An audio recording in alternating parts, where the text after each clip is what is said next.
Would a landlocked country's ambition to get a coastline take it to war?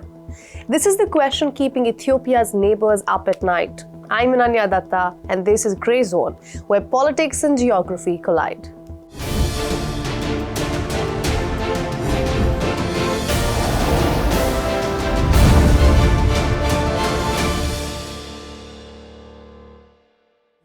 Ethiopia's Prime Minister loves massive projects. He just completed a mega dam on the Nile. And now he wants to build Africa's largest airport and a nuclear power plant. These plans are still in the pipeline because limited land and a growing population hinder development. But the Prime Minister already has a solution: access to the sea. But you see, basic geography stands in the way. This is Ethiopia, the world's most populous landlocked country. And this wasn't the case just 30 years ago. Only after Eritrea's independence in 1993, Ethiopia's access to the sea was cut off.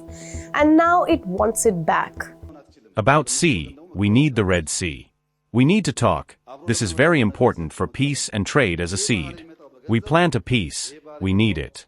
We didn't use any force and conflict. Peace is better for all benefit.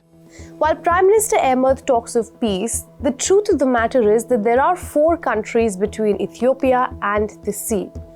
Let's take them one by one. As we said, Ethiopia has a brutal, long history with Eritrea. The countries have made peace in recent years, and secession even awarded Prime Minister Ahmed with the Nobel Peace Prize. But tensions have returned. The long-standing issue in the Tigray region is brewing, and now both sides are accusing each other of a quote-unquote war agenda. Next is Djibouti, and if you see trade alone, Ethiopia has an excellent relationship with it.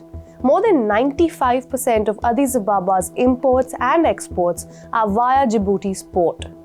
But this level of reliance costs the country over $1 billion a year in fees. And reliance is the enemy of geopolitics, isn't it? Third and fourth are Somaliland and Somalia. It becomes increasingly important to see these two together because Somaliland is a breakaway region of Somalia and is not recognized globally. While it has its own government and has sought legitimization by striking deals with Addis Ababa, Somalia has always stood in the way. Like last year in January, Ethiopia reached a deal with Somaliland to access the Berbera port for commercial and naval uses. Somalia immediately raised the red flag, and the plan was ultimately shelved. As a landlocked nation, Ethiopia has no rightful claim to Somalia territory for the establishment of a naval military base. Such actions are a violation of international law and a threat to regional stability. Ethiopia is at odds with every single neighbor. And if you add geopolitics to this, global geopolitics, it becomes a messy affair. Like this October, Addis Ababa confirmed building the nuclear power plant we were talking about earlier with the help from Russia. The signing of the action plan for the construction of a nuclear power plant with Rosatom during this visit represents a historic milestone, and we are confident that it will open a new chapter in the relationship between the Russian Federation and Ethiopia. Definitely historic, because what is Russia seeking in Ethiopia? And the answer is counterbalance. Somalia and Eritrea are supposed to be supported by the US. Djibouti monetizes strategic diplomacy by hosting Western military bases. So Ethiopia and Russia are shaking hands to balance the power dynamics in the region. Let's also keep in mind that Ethiopia is seeking a maritime presence in the Red Sea. Whether it gets it through a lease agreement or via the pursuit of sovereign access is a question for tomorrow. But today, Ethiopia is trying to enter some choppy water, one of the world's most fragile strategic arteries. Iran-backed Houthis in Yemen have turned it into a war zone since the last 2 years. And Saudi Arabia's Vision 2030 is dependent on the Red Sea. So what happens when the new conflicts of the Horn of Africa meet the old conflicts of the Middle East? Whatever it is, Ethiopia says it is ready for it. If peace is not acceptable, we need to protect ourselves. I assure and tell you the truth for the House of Representatives, Ethiopia will not be scattered. To protect ourselves, we have enough resistance. Ethiopia will have enough resistance to develop and grow. Finally, Ethiopia had an enemy before and also have an enemy today, but we will grow and develop. Thank you. Thanks for watching Grey Zone. I'm Ananya Dutta.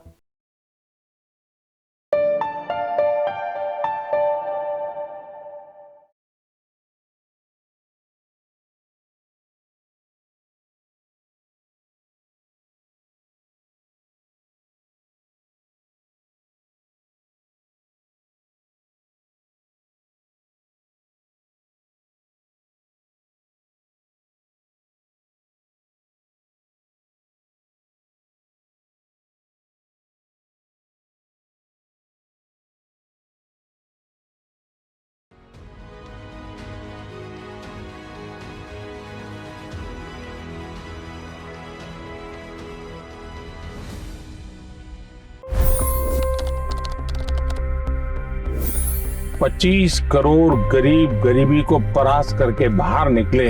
For the good of our nation, let's work together and let's truly make America great again. The fastest news breaks. Requested PM saying that look, you will have to speak to Putin and to Zelensky. The biggest news makers. The relationship with India is probably the most important bilateral relationship the U.S. will have for the rest of this century. The capital delivered quite an election result today. Expert analysis. The million-dollar question today is how to stop this dance of death. Ground reports. I'm standing at the crossroad of the Kumbh Mela. Behind me are more than 100 entry ghats. Long-form interviews. Exclusionary politics is reflected in Manipur case as well. You don't bother because this is a small state.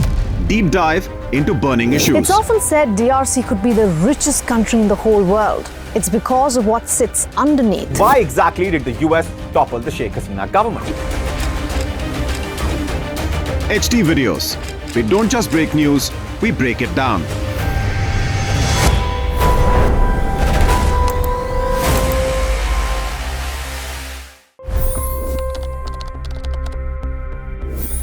$25 crore गरीब गरीबी को परास्त करके बाहर निकले। For the good of our nation, let's work together and let's truly make America great again.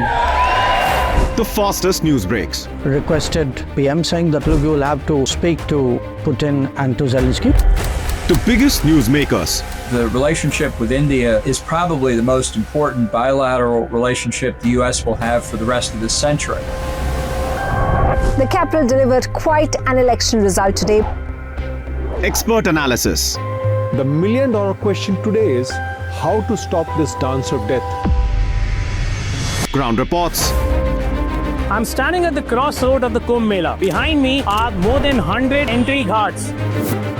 Long-form interviews. Exclusionary politics is reflected in Manipur case as well. You don't bother because this is a small state. Deep dive into burning issues. It's often said DRC could be the richest country in the whole world. It's because of what sits underneath. Why exactly did the US topple the Sheikh Hasina government? HT videos. We don't just break news, we break it down.